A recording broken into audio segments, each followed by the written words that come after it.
gentlemen, podcasting since 2005. You're listening to Gamertag Radio with your hosts, podcaster Hall of Famer Danny Peña, the always opinionated Paris Lily, and from outside of the norm, Peter Toledo. This is Gamertag Radio.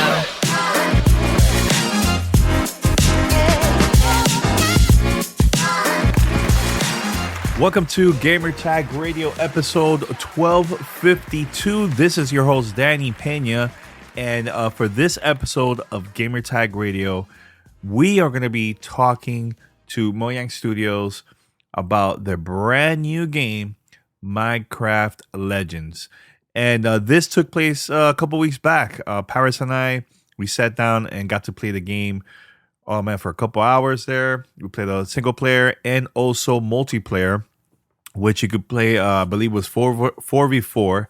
And I believe it's 4v4. I can't quite remember. But yeah, we had an amazing time. And I personally, I love Minecraft Dungeons. I had an amazing time playing that game.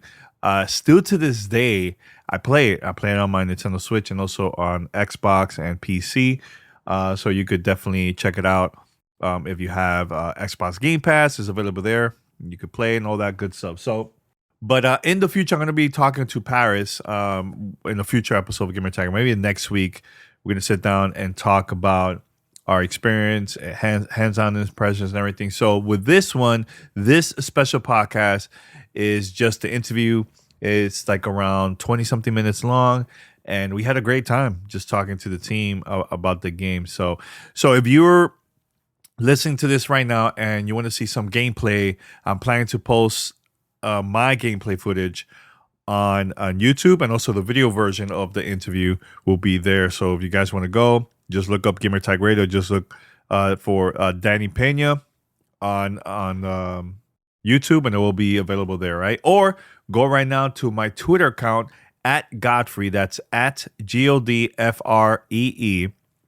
And you also will see a small short clip of my interview with, and also with Paris, with the team about Minecraft Legends. So, but first of all, I just want to say thank you to Microsoft for inviting us. We had a great time with this, man, and I can't wait to play some more. And hopefully, we could play, with our community members. We could play online once the game releases. So stay tuned for that. Make sure let's set something up on Discord. All right. So for those who are listening, head over to gamertagradio.com. Post your comments and feedback. Listen to our past episodes. We have thousands and thousands of content there with interviews, hands-on impressions, debates, all kind of cool stuff. Just go right now, gamertagradio.com, and we're there. Now, you can find also on any podcast app. All you have to do is just go to Gamertag Radio, search. We're there. Follow us, subscribe, and also, more importantly, guys, we need this from you. Post a review. Just take a couple seconds of your time. You could review us on Apple Podcasts or Spotify, and it will help us to get discovered out there, man. So go right now. While you're listening to this episode, post your review. Now, if you would like to be part of our family discussion, which we've been releasing tons of content, but we would love to get questions and also feedback from our previous about our previous content, please let us know. And this is how you can contact us. Send us your feedback or questions. Give us a call at 786-273-7GTR. Email us at fanmail@gamertagradio.com or leave a message on speakpipe.com/gamertagradio.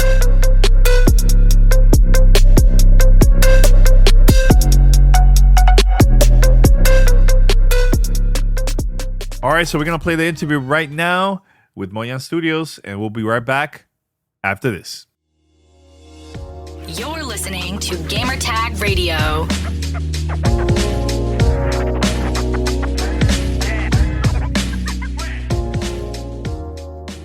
All right, it's Paris. I'm here with Danny, and we're at the Microsoft Lounge for a preview event from Microsoft. Oh my God, let's do it again. All right, let's do it again. All right, here we go. Obama versus Gates. Here we go. I'm keeping that. Yeah, keep that in there. Here we go. All right, hey, it's Paris. I'm here with Danny. We're at the Microsoft Lounge for a preview event for Minecraft Legends. I said Microsoft before, but Minecraft Legends. Real excited. We got hands-on with it. Got a couple gentlemen here to talk about, so can you please introduce yourself? My name is Dennis Ries. I am the executive producer from Mojang Studios. And I'm Craig Leigh, and I'm the principal design director from Mojang Studios. All right, thank you both for taking a few minutes to talk to us about this game.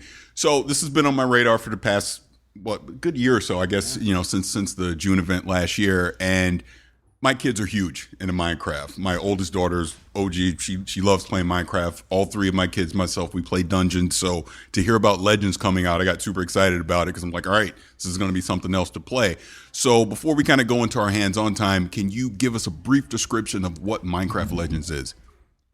So Minecraft Legends is an action strategy game based in the Minecraft universe, obviously, and it's a narratively driven story campaign through a procedurally generated world. So every time you play through that campaign, it's going to be totally different. It also has a PvP component, so you can play versus your friends, and above that, it's just a lot of fun. So yeah, I don't know, Craig, do you have anything to add? I mean, I think you hit everything on it. I mean, this game really is the way we took the dungeon crawler genre and twisted it to make dungeons. Mm-hmm. We've taken the strategy genre and thought, well, what would a Minecraft twist be on a strategy genre, right? And it's been designed from the ground up to be cross-platform, across all of the platforms, so everyone can play together. And yeah, it's something different. We try and sort of push on the action strategy because it's not like what people think when you say strategy game, they think very complicated and stuff, but it's more, you're in the action, you're a commander, you're on the front line, you're fighting, so it's a lot more fun, a lot more direct. Yeah, I was telling Paris and a couple of people that this game kind of remind me of Pikmin a little bit, right? Yeah, we get that. Yeah, and I love Pikmin too. So, and actually, I love Dungeons. So, how you guys came up with this concept? You'll know that. Yeah, how that came about, because it's very different than the original Minecraft and Dungeons. Yeah, it started years ago. A lot of people from Mojang sitting around talking about like what type of genre they would want to have in Minecraft, and a lot of people around the studio love strategy games. So we went out and we started thinking about who we could partner with to build a strategy game, because within Mojang Studios we don't really have that expertise, and a lot of the people are really focused on building vanilla Minecraft. So we found Blackbird Interactive. They've been a great partner, and they love Minecraft as much as we do. And they introduced some great concepts and ideas, and we've iterated, and here we are 5.5 years later, ready to launch the game. That's awesome. So I want to get into the hands-on time with it. We'll get into PvP in just a second, so I'll start with campaign. So when we got hands-on, first of all, not very good. But that's okay, because I can already tell the depth and the scope of what this game is going to be as you get more time with it. We had about a good, 45 minutes an hour on a campaign.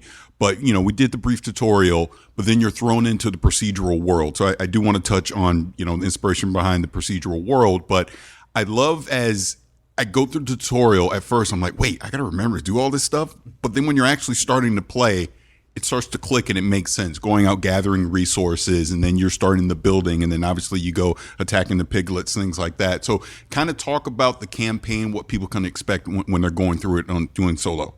Sure, yeah. One of the big things, the sort of primary design thoughts behind Legends is Minecraft, everyone knows, we call it block by block. Yep. Right? You put a block down. Legends is not block by block. We call it thought by thought. Because you're thinking about, I'm going to build this tower, then I'm going to build this wall. And so at the beginning of the game, the hosts, our first talking characters in the franchise, introduce the story, tell you what's going on. Of course, you're the hero. Need to save the day from the evil piglins who are just trying to destroy the world. And then in the part you played, Paris, you're being introduced to the mechanics, and we're getting people, to learn about the game and how to build upgrades, and as you said, gather resources. But then later on in the game, it starts to open up, and it becomes more of a sandbox strategy game where you're free to.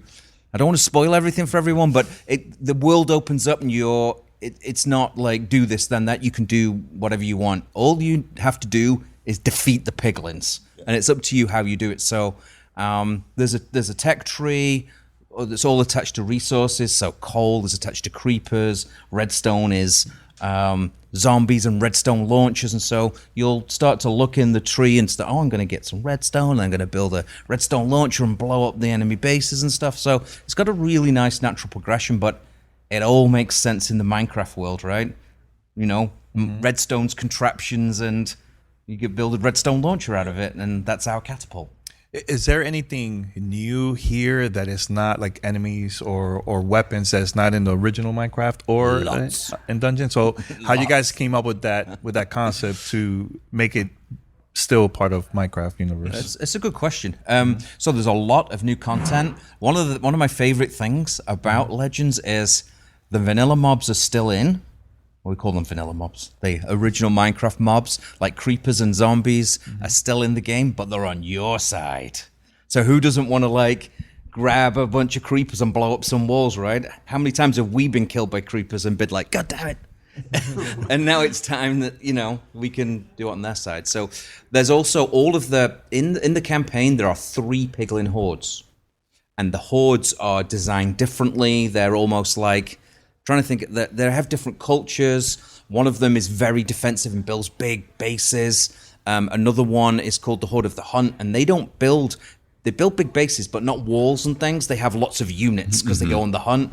Then there's a horde called the Horde of the Spore, and they build on giant pillars, but they're all infected with fungus and stuff. So, and they all have their own attack units and their own strategies and stuff. So the player has to mix it up. It's not like, oh, I know how to beat the Horde of the Hunt, now I got it sussed. It's like, no, the Horde of the Spore, they've got their own nasty, they've got like giant pigs that throw their own catapults and stuff. So the player's constantly challenged.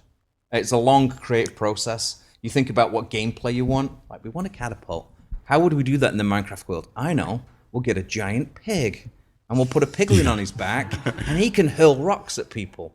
So a lot of it comes from gameplay first, right. What you want to do, and then we think, how the hell do we fit this into our universe so it makes sense? Because it all has to be coherent, right? It has to feel part of the world. No, that's awesome. So I want to jump into PvP, but before that, going to campaign really quick, just to clarify, is there a co-op component to this, or is it just solo? Yeah. There is I forgot about that. Yeah, that's what I mean. Yeah. All day, I forgot. Like, you can play it 4-player co-op. Awesome. Is it 2-player co-op, 4-player co-op? How does that work? It is 4. It's 4-person co-op on higher end consoles like PS5, the Series X, and it's 2-person co-op on Xbox One, PS4, and Nintendo Switch. Okay. And then on PvP, you can play 4v4 through dedicated servers with matchmaking, and then you can also host and have much smaller matches if you want, like a private match with you and your friends.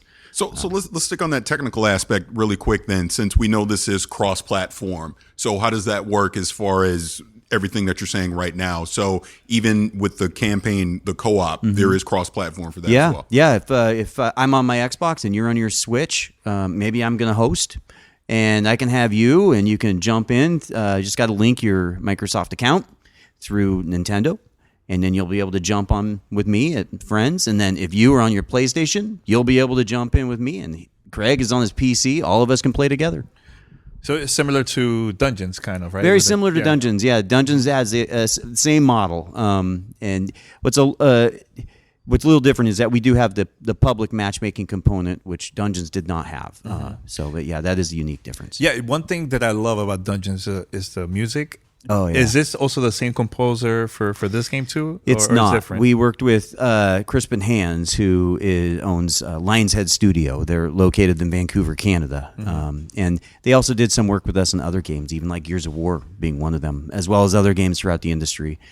They were wonderful in working with Samuel Oberg, who is our audio director within Mojang, to get the right feel and tone for the music. It was a wonderful partnership, lasted several years, and Crispin has been like a tremendous composer. We've done some great performances in there. Actually, at Abbey Road, we had live orchestral performances. We went all out. Legendary studio. Yeah, we did. But it still feels like Minecraft still, with the sound and everything. Yeah. That was very intentional, and that I owe that to the audio director within Mojang. He was very hands heavy there, making sure it still felt like what Minecraft should be, but different. Now, I know you guys mentioned matchmaking. Can I matchmake crossplay, or is just matchmaking just with the same platform and you can invite matchmake friends? crossplay? Across all of them. All of them. Switch, Oh, wow, that's PlayStation. That's awesome. When we were designing PvP, we thought it's a Minecraft game, right? Yep. It's really important that everyone plays together. Yep. And so it was very important from the beginning. This game wasn't made, designed on PC and then ported to the platforms. It was made from the beginning to be intuitive, to play on all platforms, so we can have like a really, healthy community playing this game together. We don't want people being excluded because they're on Switch or got a PS4 or whatever. Come play. Come and have a great time. That's awesome. So sticking on PvP. So we definitely got to have a conversation about this. So first and foremost, I did my job. Okay, I just want to be clear about You're that. not taking my any job blame was for to the get loss. resources, and I was doing my job. But being serious for a second, I definitely see that's where a lot of the fun's going to be had in the game. Absolutely, I can see a lot of friendships being broken over that, some friendships being forged. But that's great. That's the whole point of it. The communication aspects of it. People having specific roles and what they need to do, building resources, building things, attacking the whole thing. But that first time I'm picking it up, it can feel overwhelming, but by the time we got to the end of our session here, it was starting to click. But at that point, it was obviously too late. But kind of talk about that inspiration for the PvP mode in this, and what are some of the things that people can expect. Sure. First of all, I've got to say, it's one of my favorite moments of this entire day. So we've had 3 sessions today, a lot of people playing the game. My favorite moment of the entire day is Paris's team's health bars going down, and Paris's hand goes up and said, "I did my job." Yeah. It's like, I'm not taking no blame for this, which is one of my favorite things all day. So when designing PvP, right, we thought a lot about the things that players like to do. And like some people go into heavy games that are competitive and they're like, I don't know what to do. Like, go try and play Valorant for the first time, or right, like you're like and so we thought about the things in Minecraft people like to gather. So we came up with these roles, right? So there's a gatherer. Someone can go out, and if they are less familiar or don't want to go and attack the enemy, they can go out and get resources for the team because they're shared, right? Someone else can be like, you know what? I love building. So Minecraft, right? Thought by thought, I'm going to build the base. And I noticed today there was a couple of people just loving building this giant base and having a good time. And then there's people who want to get, stuck in and take the golems and go to the enemy. And we've noticed throughout new people playing the game that they sort of evolve. First of all, they're like, I'm okay gathering and building and stuff. And then after it, and the second game, they're like, I'm going to try attacking. And so what we love is the fact that regardless of what you like to do as a player, you can contribute to the success of the team, right? As we said today, you did your job, right? You collected loads of resources. So I think that's great for people, because if you're a younger player or something, you can still have fun in the game, right? Kind of Not feeling like the pressure that you have to be on the front line battling with the enemy. If you give the team loads of redstone, you're helping someone else build a redstone launcher and win the game. So everyone's contributing, and that was really important. To my defense, there was a lot of new stuff there. That it wasn't in the campaign, but I did my job too, Paris, with the attack. I was attacking the base a lot, It was a close game. It was a close game. Yeah, until the end, but yeah. Let me just real quick, one thing. I know you're answering the question, but to your point, that's kind of thing, because I have 3 kids of various ages, so I'm immediately, when I was like, I'm resources, I did my job. That's exactly what my youngest daughter is going to say. I'm gathering resources. I did what I was supposed to do. I'm not doing anything else. But to your point, I can see where even for someone like her, she will get adventurous and want to go try other things. Yeah. And I can see my oldest daughter trying to boss all of us, telling us exactly what to do, when, what to do, and the whole thing. And that's what I love about it. That's when I heard about Minecraft Legends and this aspect of it, I go, that's going to be a lot of fun. Be able to do it with my kids. My favorite thing still is building the most impenetrable base I can. I just love building. And so we're doing all tricky things now. We put gates on the outside of bases where there's walls. So it's a fake gate. So the enemy knock it down and then there's a wall and they're like, that's not a gate. So we're still evolving strategies and stuff. I love building. Dennis does a lot of attacking and stuff. So you could, if there's a role you love, you can do it. But what I also love, it's not a class. You can switch it up. You can be gathering resources and be like, I'm needed on the front line. Yeah. And then go and attack, right? It's not like, oh, I'm a medic. I can't. I'm stuck. I can't go and attack the enemy. I have one more question. So when I started playing Dungeons, I would go to Central Park and I'll play through the cloud. Well, yeah. And it was a lot of fun. I was there for a long time. Have you guys tested this out already through the cloud? Is there going to be anything different, similar to Dungeons, where I could just play on the go with just the phone, or have like to have using a controller? xCloud? Yeah, Dungeons did something unique in that they actually spent development effort to go off and make the user interface work for xCloud in a better way than just standard operation. We, with the strategy game and the amount of commands that we have, a touch screen control was a lot of work for us to try to make that work on a phone, especially even an iPad or something like that. So that was an area that we weren't able to investigate yet. However, it will be available through xCloud, and if you can connect, say, a controller to your device, like an iPad or something like that, then you can absolutely play over xCloud. All right, cool. Yeah. Last question. I know we're running out of time. Just last question, because we didn't really touch on the procedural world. So talk about that again. I know it's in campaign, but more importantly, it's also in PvP as well. It is, yeah. First in campaign. This game is built using Bedrock, which is the same engine that vanilla Minecraft is for console. And that procedural world generation was a core mechanic we wanted to hang on to when we decided to take the Bedrock engine and start using it for Legends. So that's the first thing. So that's why it was it felt very Minecraft to keep it in place.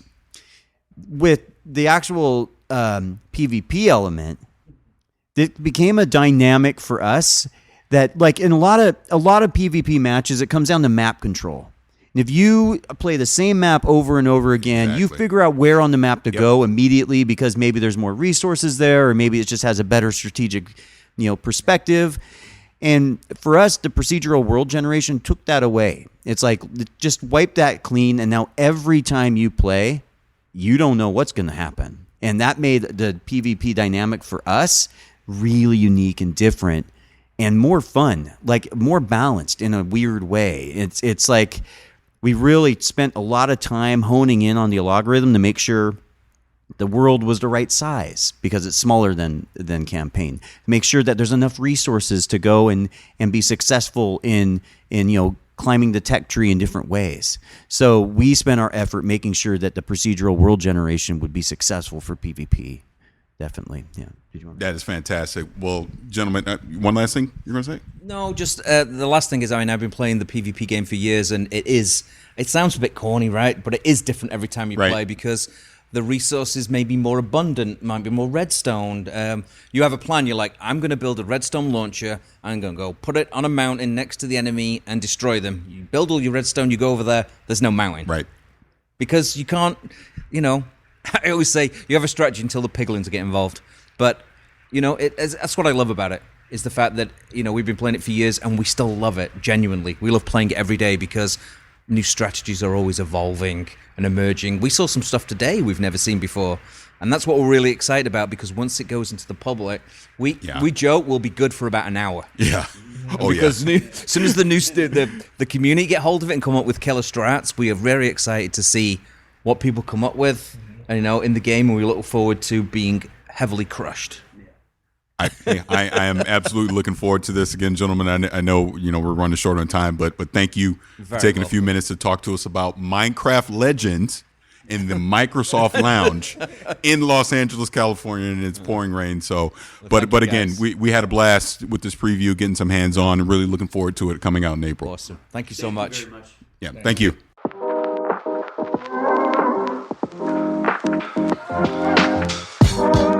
This is Gamertag Radio.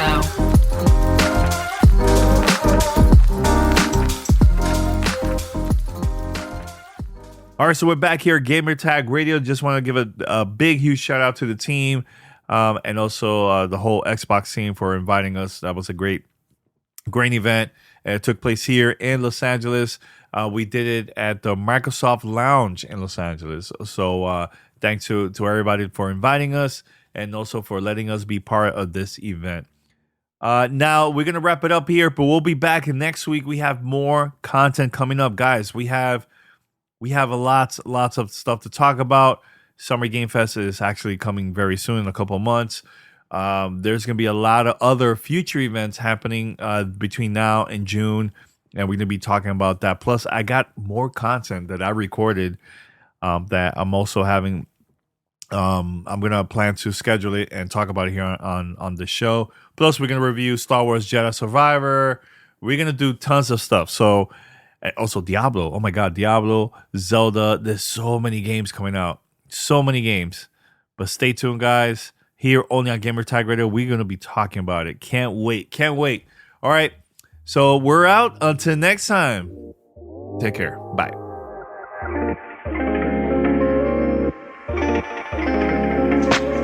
Thanks for listening to Gamertag Radio. Be sure to like us on Facebook and follow us on Twitter.